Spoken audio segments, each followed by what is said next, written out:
नागपूर शहरात स्पा सेंटरच्या नावाखाली सुरू असलेल्या अनैतिक देह व्यापारावर गुन्हे शाखा युनिट 1 ने मोठी कारवाई केली आहे।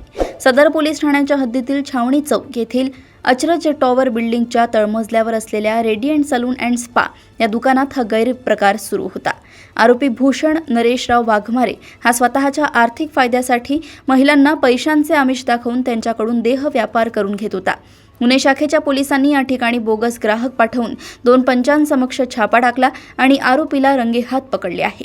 या कारवाईत पोलिसांनी 3 पीडित महिलांची सुटका केली असून घटनास्थळावरून बोगस ग्राहकांकडील पैसे, रोख रक्कम, अँड्रॉइड फोन, DVR बॉक्स आणि इतर आक्षेपार्ह साहित्य असा एकूण 36,000चा मुद्देमाल जप्त केलाय।